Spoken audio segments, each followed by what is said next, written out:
It's a new week. Good morning and welcome to Business Morning on Channels Television. I'm Ini John Mekwa. Thank you so much for joining us. Well, let's start with updates from the global oil market. Oil prices rose again today, extending multi-week gains amid supply restraints from major producers and growing demand for fuels as economies try to recover from the coronavirus pandemic. Brent crude was up 81 cents to $83.20 a barrel after gaining almost 4% last week. U.S. oil was up $1.15 at $80.50 a barrel, the highest since late 2014. U.S. crude rose 4.6% through Friday. Prices have risen as more vaccinated populations are brought out of lockdowns and fuel economic activity, with Brent advancing for 5 weeks and U.S. crude for 7. Coal and gas prices have also been surging as economies recover, making oil more attractive as a fuel for power generation, pushing crude markets higher.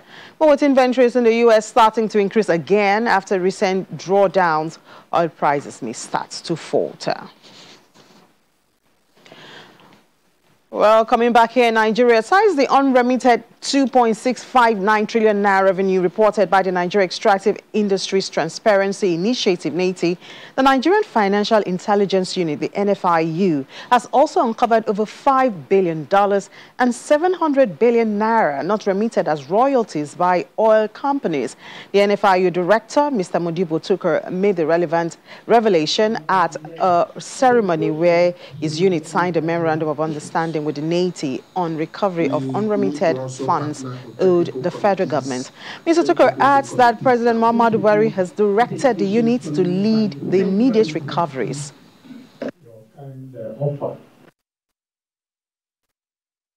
This week, Mr. President has approved officially all the recoveries to be done in this area. And very soon, the Minister of Finance has been directed to institute a recovery panel with EFCC, NATI, NFIU, FRS, and even NAPIMS and all the others. So we are heading to maximum transparency. And there will be consolidation of data coming from NATI, from NFIU and other agencies. And there will be very clear reconciliation with the players and those regulated in the sectors. So no more hiding of national revenue. With the effort you put, we have all seen the zeal. But then the results have come. Because you are talking about 2.something trillion unpaid. Then we reported over $5 billion not reported, not paid, even in the area where the players are doing, that's the Niger Delta area. And then over 700 billion naira not paid. And then in some cases, companies even receiving as agents are not even remitting again back to this thing. We are moving to Ministry of Finance, where we are going to sit down, call these companies, and then talk the real issue. Yeah, we have walked the walk. Now it's time to walk the talk. And I mean walk the talk so that the results will come in. Well, these are some of the issues that we do hope the implementation of the Petroleum Industry Act would take care of, and that will be a conversation later on the program, so you just have to stay with us. Well, there's still reactions to the proposed 2022 budget after the presentation by the President last week. The latest is from the Manufacturers Association. The association commends the government for early preparation of the proposed budget, which is aimed at accelerating the pace of economic recovery, promote economic diversification, enhance competitiveness, ensure social inclusion, and guarantee sustainability. Man appreciate what it calls the extensive efforts to give account on the implementation performance of the 2021 budget, which we saw from the Minister of Finance on Friday, and achievements of the government, and is expectant that the budgetary aspirations will be achieved considering the prevailing and foreseeable global, continental, and national economic developments. Meanwhile, the president of the Manufacturers Association of Nigeria, Mr. Mansour Ahmed, is asking businesses to take advantage of opportunities created by the pandemic by leveraging on digital technology. He believes that the market in Africa is opening up for participation from all members. We are already witnessing the emergence of new ways of organizing our businesses that arises from the imposition of the constraints of COVID through the emergence of new digital and virtual ways of engaging ourselves as well as conducting businesses. I think these are the kind of opportunities that sometimes emerge from challenges. We're also aware of the opportunities that are coming up from the effort by our countries in Africa to integrate, to come together, and to build a stronger, deeper, wider, and more prosperous markets.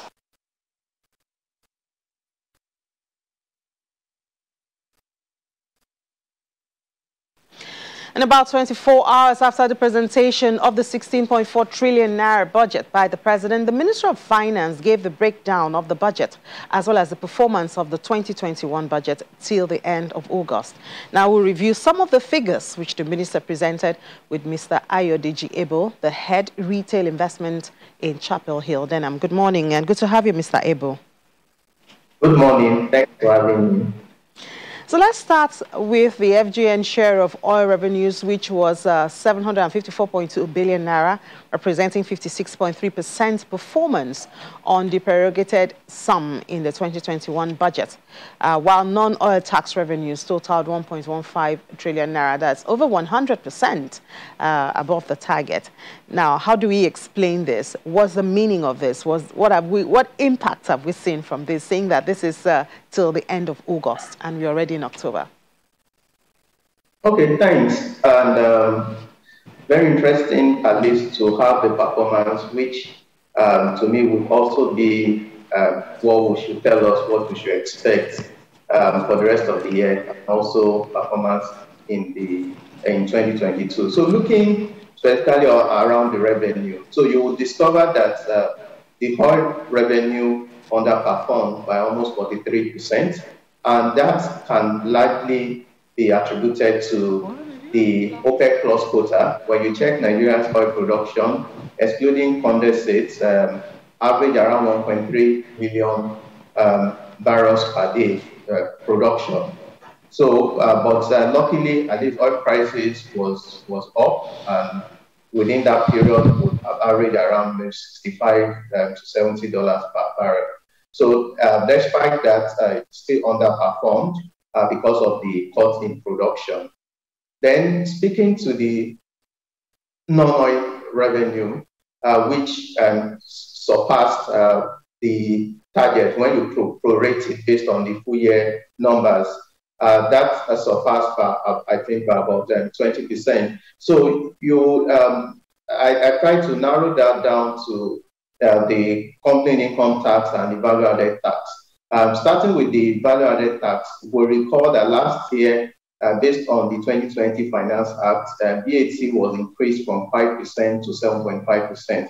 But due to the COVID impact, Nigeria did not enjoy, or the government did not enjoy that benefit of the increase. But with this year, where we've seen that business activity have opened up, that really impacted positively on the revenue from the VAT. And for company income tax, that's the CIT, we can also note that with the opening up of the economy, business activity picking up, we can see that even from the earnings of the quoted companies that we can easily see their results. So by and large, I think it's on the non-oil sector part, yes, it's positive. But when you look at the total revenue, still lagging behind the projection. And if you try to correct that and you want to annualize that for the end of the year, the revenue will stand around maybe 5.9 trillion naira, which is significantly lower than the projected of about 8 trillion naira, which would definitely increase the expected budget deficit for the year. Okay, so while we still look at, like you said, the end of the year, we may not have hit our target, but we see like you mentioned, the increase in value-added tax and the CAT or CIT, company income tax. Are these supposed to be impactful? Are we supposed to feel the impact in the economy? Are Nigerians supposed to feel the impact? I think, ironically, it's the impact is the Nigerians are giving out. So when you look at VAT based on the purchases that have been done, so it means that Nigerians are paying, or there's been demand for goods and services, and as a result, VAT has increased. But where we're supposed to see the impact is that if we can improve on the collection rates, and we're able to, when we're able to also channel it to more productive sector. You know, where the major challenge is now is that even with the increase in CIT and VAT, we're still lagging behind in terms of revenue. 3.9 trillion naira as at August compared to 5.4 that we should have brought in. So that will lead to significant rationing of the expenses, and as a result, it's really going to really impact negatively. Most times, we know the major part of the expenditure, which is capital expenditure, that suffers the most. So I would say that what these figures, I think, speaks to us about is that, yes, activities have increased in the past few months, and as a result of that, government is able to make more money from businesses. And this should be a major signal to even the federal government that if government can provide more conducive environment, more support for businesses, it means that VAT can double, CIT can double, because as businesses do well, as Nigerians buy more, government will also be able to get more tax. All right, let's look at the expenditure side now. Records show that the expenditure was 8.14 trillion naira. That's 84% of what was supposed to have been spent out of 9.71 trillion naira. Now, 1.759 trillion naira had been expended on the capital expenses, indicating an underperformance. And we know that this is where we're supposed to have more focus if we want to accelerate recovery and growth in the economy. And it will also be good to connect this to the borrowings, because every time the government borrows, they connect it to infrastructural development. So how do we connect this now? Would we say that by the end of the year, since this is end of August, with the more borrowings we have done, we would see more growth or more input into the capital expenditure? Okay, thanks. You asked a very interesting question. This part of the expenditure, capital expenditure, is what affects more Nigerians. But sadly, when you look at the performance, like you rightly said, underperformed by about 47%. And what has been released so far is about 1.75 trillion compared to about 4.9 trillion that has been budgeted for. So you would agree that if we want to grow as an economy, this is the major area where spending should increase. So when you look at the major line item for expenditure, capital expenditure carried the list. The target was around 29% of total expenditure, but currently it stands at about 20% of total expenditure. So it means that Nigerians are not really benefiting from the total spending. And if you try to juxtapose that with the borrowing, so borrowing so far, as stated in the report, is about 2.9 trillion naira. And out of that, about 807 from Ways and Means, which is the support from the CBN.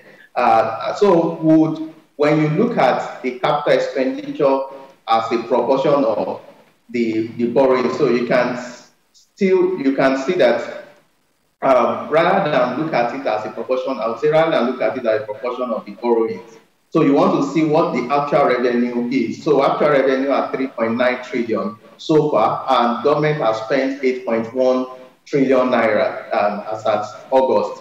you can see the gap. So it means that most of the funding that's being raised is being used for other used for non-capital related expenditure, and which is responsible for the low performance within that space. So I feel that for us to be able to grow, like you rightly mentioned, and for us to accelerate our growth rates, there needs to be more dedicated spending to capital expenditure. Yes, if you look at the 2020 proposed budget, I think about 1.7 trillion has been linked to multilateral borrowings that have been tied to projects. So that can easily be traced, and as long as government is able to access that funding, it means that those projects will be executed. So I feel yes, there's revenue constraints, but we need to see how we want to cut down on the expenditure to increase, cut down on non-capital related expenditure so that we can have more. And I would say what government can also do is to see how they want to phase out the subsidy angle, which I know it's very unpopular, but it can be structured so that the gradual phasing there can be a paper that is structured that whatever is saved will be moved to capital expenditure. And if Nigeria can see that this year we saved 2 trillion from subsidy, and we can link it to the capital to the spending in projects, then there will be more confidence to allow government to phase it out as we progress. But well, you can't just decide to take out subsidy without putting a plan to alleviate or reduce the impact on Nigerians. Well, you can say that again, Mr. Ibo, because, I mean, even when you talk about, you know, the issue of debt servicing and borrowings, the debt stock has also been a major discussion. And so the government keep connecting it to infrastructure. And people are asking, okay, so where are these infrastructure? So this is an ongoing conversation, because another issue, of course, is the debt servicing of the expenditure. 2.87 trillion naira was for debt servicing and 2.57 trillion naira for personnel, including pension. So is it, let's say, is it a source of worry? The Minister of Finance has over time told us we are in a safe place. Should we be worried from your perspective? I think the numbers can speak for themselves. So if we look at what the federal government most times always focus more is the ratio of our debt to GDP. But we can tell ourselves the truth. Is our GDP, we want to tell ourselves the truth, is our GDP productive? What are we able to extract? The GDP is like the asset for a company. Are we able to sweat these assets to increase our income? The answer is no. So the best way to always to look at it is look at it as a proportion of your actual revenue, so that it gives you an idea of your ability to pay back. In corporate world, you would say you are looking at your interest coverage, you are looking at how your income can pay back your interest.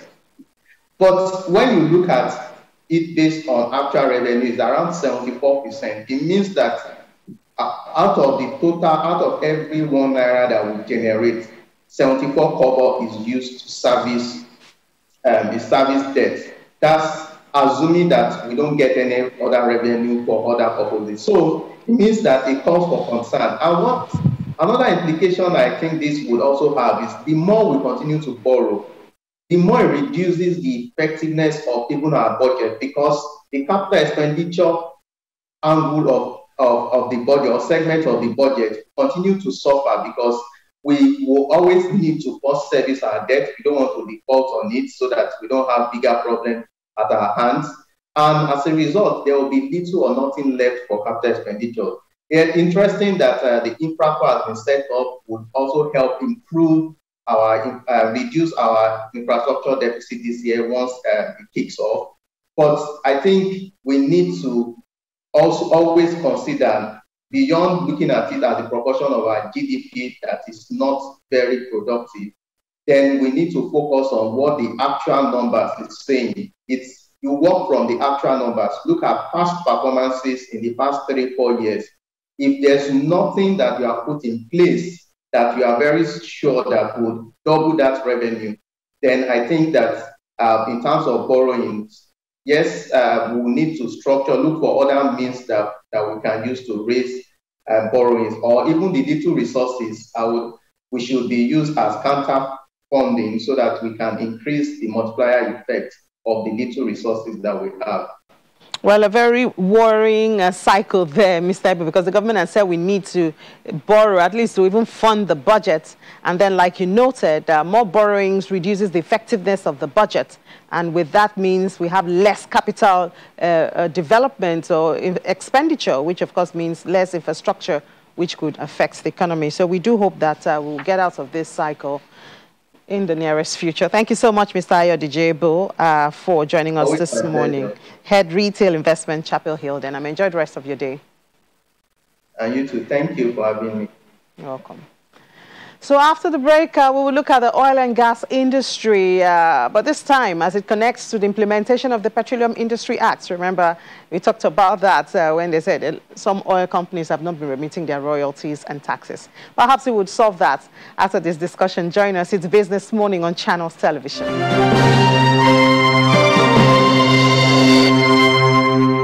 You're welcome back. Well, it's a new dawn in Nigeria's oil and gas industry with the implementation of the Petroleum Industry Act. The Nigerian National Petroleum Corporation is now limited after fulfilling all requirements set for the incorporation. We have with us now Mr. John Iwajumogu from Eastern Young Energy and Gas Leader for West Africa, joining us to talk about some of the possibilities when it comes to the implementation of the PIA. Good to have you, Mr. John. Thank you so much for joining us. So, I mean, after a very long time, the PIB turned to the PIA with a lot of expectations. As an industry player, what are some of the low-hanging fruits for you in the implementation of the PIA? So it is quite an interesting period in the Nigerian oil and gas space, because for the first time we have 3 mega events all happening at the same time. The PIA, which, as you mentioned, was the PIB and was long awaited, has finally been signed. We have the long anticipated IOC divestment that is also ongoing. So it provides an opportunity for capital formation. And then you also have the marginal licensing field rounds that's been completed. And that's the key way of indigenizing the oil and gas space. And that's been an avenue that a lot of companies you hear about today got into the oil and gas industry. So we have these massive opportunities happening. And in terms of the low-hanging fruit opportunity that the PIA does, it's that it provides certainty to the fiscal situation in the industry. Prior to the PIA, what I mean by fiscal, the regulatory regimes, the fiscal regime, the tax rates. So by providing that certainty, it now allows operators to make long-term investment decisions and know what condition those investments would come into. They say capital abhors uncertainty, and when you provide such certainty, it gives investors the comfort for them to now come in and invest. So I think that will be the low-hanging fruit opportunity that exists for Nigeria. Okay, just before we delve further, just before you came on earlier, we had a talk by NATI and NIFU talking about unremitted royalties and taxes. Does the PIA handle this? Does it close this, these gaps? Well, there's an opportunity for that to happen. What the PIA has done is to look at the range of regulatory actions within the industry, within the value chain, and have essentially bifurcated it into 2 institutions. You now have the upstream commission, and you have the midstream and downstream regulatory authority. They've been vested with the authority to regulate those parts of the value chain. Previously, this was the sole preserve of the DPR playing that role, but now it's been delineated. So you now have 2 agencies focused on different parts of the value chain. So with that, you will have much more engagement.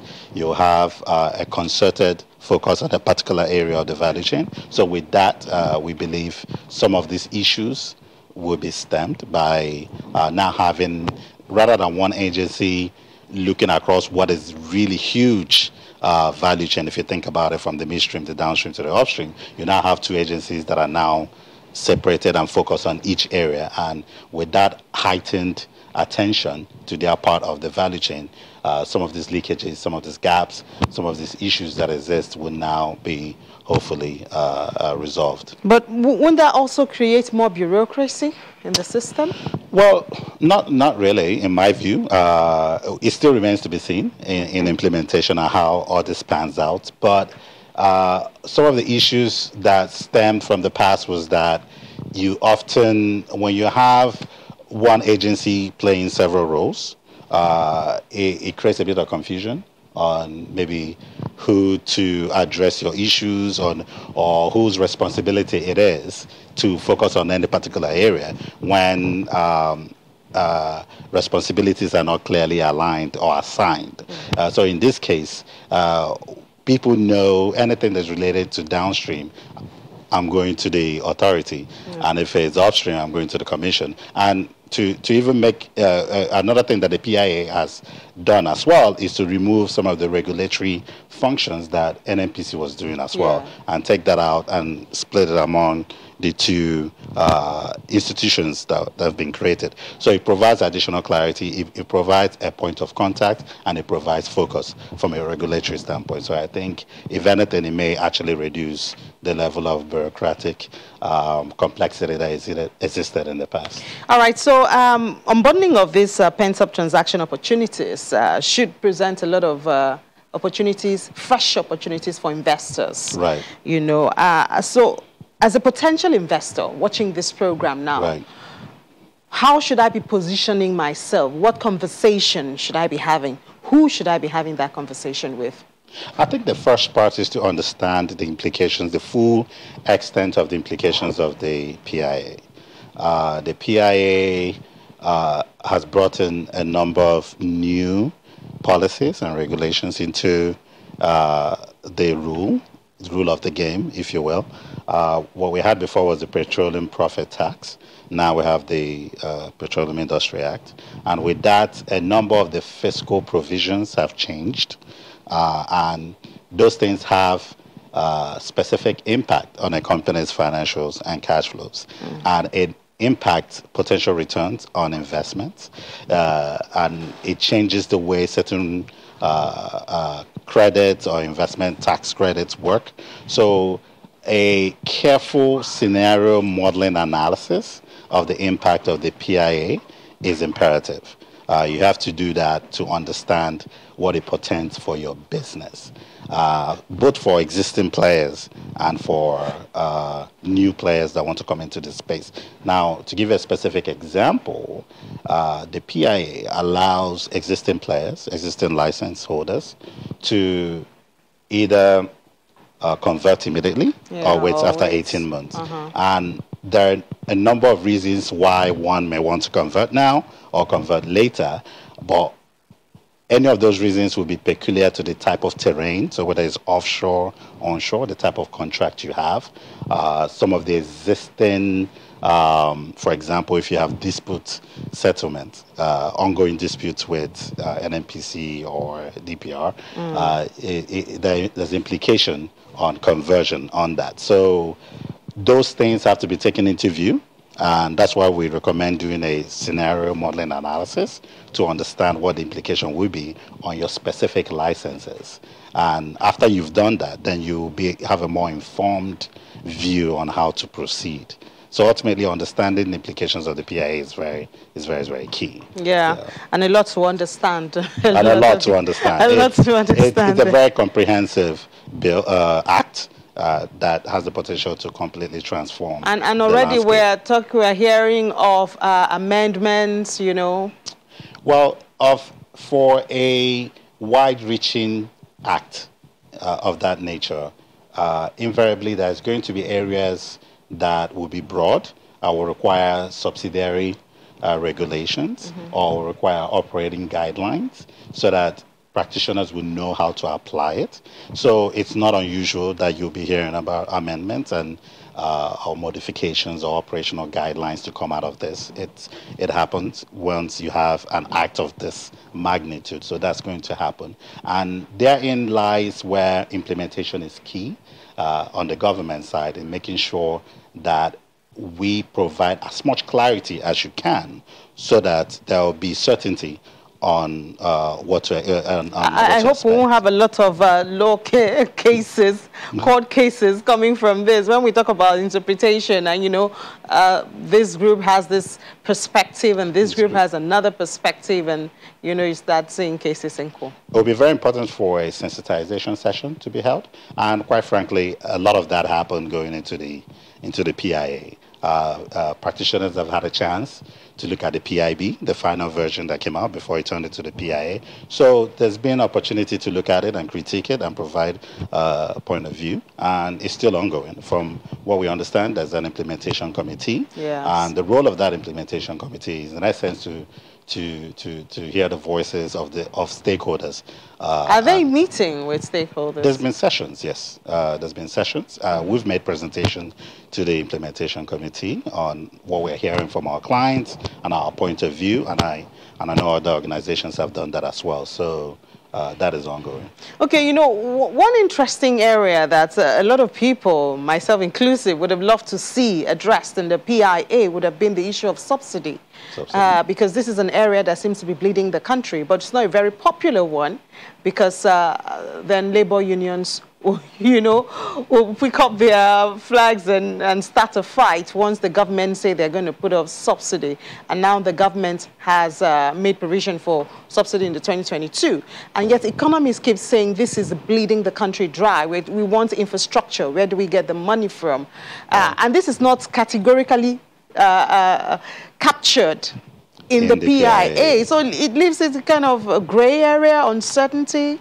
Well, you can say that the subsidy question, it's an above the industry, it's more of an economic decision that the country has taken, and probably the PIA wasn't the place to address this, really, because the PIA is really addressing people who are invested and operating in the sector. The whole subsidy issue now is outside of that, and how it impacts consumers and, you know, it impacts everybody else. But, Obviously, but it's more of an economic decision that the government have taken, and it's one that I think the government would take a look at the pros and cons of it and try to find a better way. But what do you think about the subsidy? The subsidy? I don't work for the government, so I'm not seeing the full I'm talking to you as a Nigerian now. As a Nigerian? Exactly. Well, there are reasons. So economic decisions, right? There's no silver bullet. The reason, for example, if you take away subsidy, there will be an inflationary effect. The price of fuel affects everything that we consume. So there will be a huge inflationary effect, and it will have an impact on low-income earners. They are the ones that would bear the consequences more. But on the other hand, you understand the cost of subsidy and being able to carry it on, and ability to, especially in this economic situation that we are in. So it's sort of being caught between the devil and the deep blue sea. Anywhere you go, there's going to be pros and cons, and I'm sure they're very smart economists. The oil prices are going up now. That means the subsidy is also increasing, which cuts down on, liquidity of the government. But what I'll say, though, is that the government, there's been a number of investments, as we know, going into encouraging local crude refinery. So once this, for example, Dangote refinery comes up, and a number of other refineries are in the pipeline. It's just the government's rehabilitation and then Dangote. No, but there are other refineries. There are the modular refineries, and there are a number of them. So once they come on stream, it would help relieve some of that burden. Okay. We'll certainly look forward to that. Well, thank you so much, Mr. John Uwajumogu, the energy and gas leader for West Africa in Ernst & Young. Thank you so much, and enjoy the rest of your day. Appreciate it. Thank you. So we'll do an opening call to the markets now, and Willie Bong is right here. Hello, Will. Good morning, Nini. Good morning. We'll just head first to the forex markets to talk about what happened there last week. In the forex market, the total turnover of transactions for the week ended October the 8th stood at about $996.44 million, representing a decrease of 28.44% from $1.3 billion traded in the previous week. And over to the investors and exporters window, we saw the total value of transactions decrease by 1.1% to $667.59 million. However, the NAFEX window, the Naira rose, although marginally, by 0.04% against the dollar to 412 Naira 98 kobo to a dollar, represented a 16 kobo uptick in that counter there compared to 413 Naira 14 kobo recorded in the previous week. At the fixed income market, we see the bond market started last week on a bullish note. However, the bullish sentiment was not sustained throughout the week. The overall average benchmark yield closed at 8.13% at the close of trading. The DMO published the fourth quarter 2021 bond issuance calendar on last Wednesday, which showed a reduction in the volumes offered when compared to the third quarter. Also, the short and the mid-dated instruments were changed to the January 2026 and April, January 2026 and April 2037 bonds, respectively. They were previously the February 2028 and March 2036 bond maturities. Now, at the Treasury bills market, that market closed on a bearish note last week as the average yield across all instruments rose by 7 basis points to 5.9%. Across the market segment, the average benchmark yield for the Treasury bills closed at 5.27%.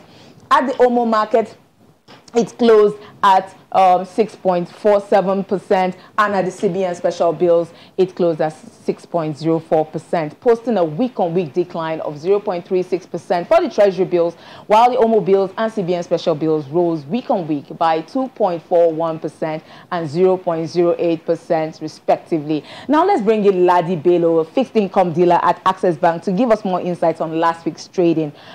Good morning, Ladi. Hi, good morning. Thank you for having me. It's good to have you. Quickly tell us, how did the fixed income markets perform last week, in your opinion? Well, last week was fairly stable. We saw mixed sentiment across the curve. The Treasury bills market opened on a relatively quiet note, but towards the end of the market, we saw a bit of buying interest, which was skewed towards the medium and long-tenured maturities on both the NTB and the OMO curve.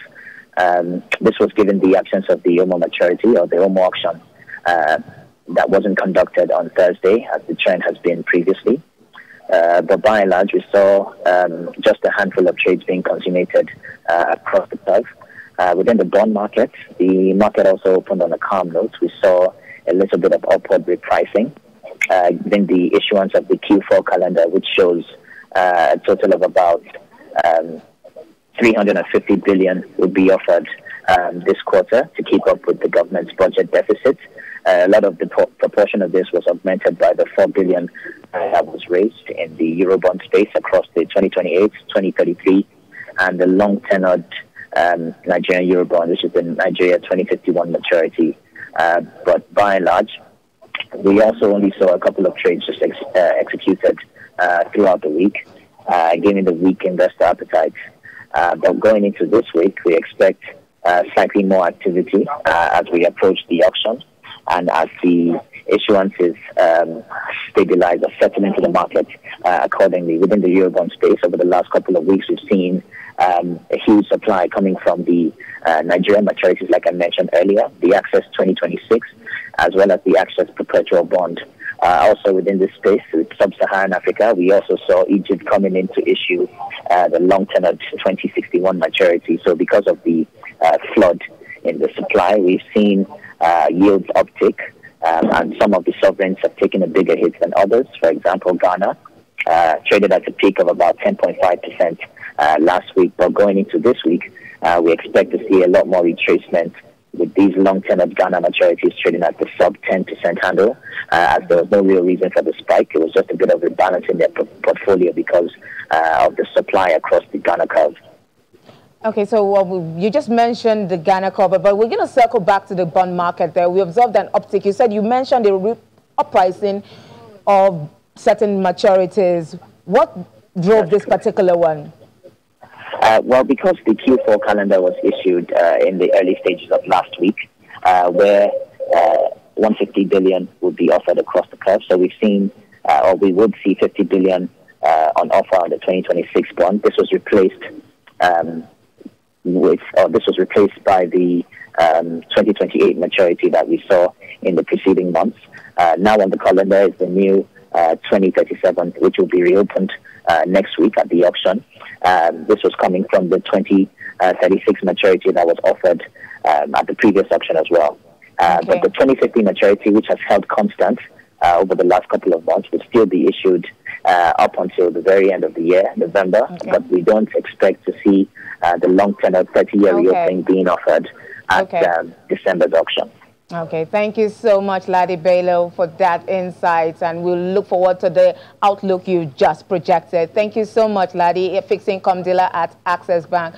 So, Ini, we're just going to wrap up with the equities market, where the last week for the equities market was a bullish drive. We saw a fantastic run from Monday to Friday. I remember. It was quite exciting. Yes, I remember one day during I think it was on Wednesday or Thursday, we had about 800 million in volume. It was high. It shook me. I actually felt shook. But it's a good thing, and we expect the same this week. But some analysts are saying that they expect some profit taking and sell-offs. But we'll see what it looks like starting today. We'll always keep our fingers crossed. We'll do. All right, thanks so much. We'll take another break now. When we come back, we'll do an opening call to London. Do stay with us.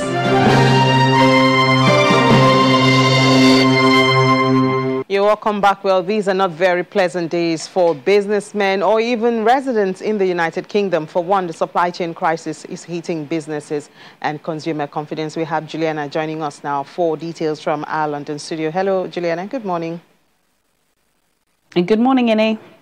So worries over inflation, energy crisis, HGV driver shortages mount. What's the situation now this morning? Yeah, goodness, just listening to your lead, it does sound pretty awful. And that's because it's not great here when it comes to business at the moment in the UK. And there appears to be some infighting between the Conservative government and the Treasury. So this is Kwasi Kwarteng, the business secretary, and the Chancellor Rishi Sunak's team. And that's because surging energy prices is what's been dominating the headlines over the past weekend, particularly now when it comes to businesses, because of course it is affecting consumers, but it is also affecting businesses, particularly if you've got a very large firm. So we're talking about industries that deal with chemicals, steel, engineering. They're saying that the prices are just getting way too high, and they want the government to intervene. Now, over the weekend, Kwasi Kwarteng said, yes, we are doing all we can and we are going to intervene. We're having daily talks with the Treasury. Fast forward a few hours, sources from the Treasury say this is not happening at all. So not great at the moment. Kwasi Kwarteng accused of being a liar, but it just does go to show that perhaps the government don't have all their ducks in a row, and this is getting out of hand. So that's that. When it comes to supply shortages, there's a huge row that's involving the National Farmers Union and the Prime Minister Boris Johnson, who is on holiday, by the way. They're saying that because they have a lack of workers, they're having to cull tens of thousands worth of pigs. In fact, some say it could get to over 100,000 pigs by the end of the year. I believe a couple of thousand were culled last week. More are due to be killed this week, maybe about 4,500. And this is because of the supply shortages. Boris Johnson, the Prime Minister, has tried to make a joke over it, but they say it's really not funny, and this could lead to other industries. So yes, it's a Monday. There's still lots of issues to sort out, but the rising energy costs dominates the sentiment here. Yeah, and the market caught our attention this morning. At least the pound sterling gained 0.5 cent against the US dollar. What's driving this? Yeah, the pound's doing pretty well, not just against the US dollar. In fact, it's last week it surged against all its G10 counterparts. And this is really because of inflation. Inflation was at 3.2%. We're waiting, I believe later this week, we're going to have a glimpse at what it was in September. The Bank of England have suggested that it could peak at 4%. But over the weekend, again, the Bank of England Governor, Andrew Bailey, was talking, saying that perhaps interest rates may need to rise, and that has really piqued the interest of investors. So that's why we are seeing this surge of the pound, not expecting interest rates to rise before the end of the year, perhaps in early 2022. But considering it's been at this historic low of 0.1% for over a year, any talk of rising interest rates is going to surge the market, which is what we've seen over the past week or so. All right, Gina, well, we'll have to leave it there for now. We'll talk to you later on at 1:30 during Business Incorporated. Thanks, Innie. So let's take a peep into the crypto market now. Not a very green market now, even though Bitcoin is maintaining its bull run. This morning, the color of the market was more of red. Market cap, which was $2.33 trillion, higher than we closed on Friday, but in 24 hours recorded a 0.43% decrease. The total crypto market volume over the last 24 hours was at $100.35 billion, another decrease, almost 1%, 80-something% there. And the total volume in DeFi is currently $11.58 billion. That's 11.54% of the total crypto market in 24-hour volume. The volume of all stablecoins is now $80.03 billion, which is 79.74% of the total crypto market in 24-hour volume. Now, the king of crypto market is shining very bright. The price of Bitcoin was over 2% up this morning at $56,817.63. Its dominance was nearing 46%. The 24-hour volume was $44.77 billion. But that's as far as the good news ends. Ethereum was in red, while still above the 3,500 mark. It shed 0.2% this morning. It was at $3,577.85. Its 24-hour volume was $16.38 billion. That's about $10 billion less than where we left it on Friday. Well, we have Olumide Adesina now to explain to us what's going on. These are the guys in the markets. Hello, Olumide. Yeah. Good morning. Yeah, good morning. Happy Monday. Happy Monday to you too, but not so happy. What are you guys doing in the market? Only Bitcoin is surging. What's going on? Yeah, I think we need to understand the fact that Bitcoin is decoupling from the market, and for two reasons. You know, JP Morgan some days ago explained the reason that we're seeing a lot of institutional investors putting their funds into Bitcoin, and because Bitcoin being the pioneer crypto asset and has some kind of similarities with gold, we are seeing the focus on Bitcoin. And a recent report also suggests that investment banks have applied to the Security Exchange Commission for Bitcoin ETFs, and that will also trigger more cash inflows. And it looks like it's not more likely to be approved. So we are seeing Bitcoin breaking from 40 to 50 within some days, and right now it's trading above 56. But that's not the same for altcoins, and the reasons are not far-fetched. We are seeing the fact that the dollar is increasing momentum, and the fact that Bitcoin is increasing means that Bitcoin is seen more as a wealth preservation asset. But altcoins, most of them have utility use case scenario. So investors are really moving their funds to assets that they see safe. So the dollar, gold, and Bitcoin seems to be on the upper end. So we see some form of correction in the altcoin market, except for assets that have deep NFT exposure. So assets like Ethereum, Polkadot, and Solana, we are seeing that despite the fact that there are drawdowns, the market is still above $2 trillion. Yeah, but we also saw Shiba Inu was in the green this morning when I checked. I didn't get you. Shiba Inu was in the green this morning. At about okay, yeah. The meme coin, yes. The meme coin is getting rally based on exposure. The world's the most powerful and richest man. I'm talking of Elon Musk had always given trigger signs about the meme coin. And of this, we've seen that the coin has gained about 225% in a couple of weeks, and that's really showing some upside. So the momentum is still on the meme coin, but it's left to be seen if that can, if it can keep the momentum, because it has far different functionality with Bitcoin, and we don't see the kind of exposure you see in Ethereum and in Bitcoin with Shiba Inu, except for the likes of Elon Musk.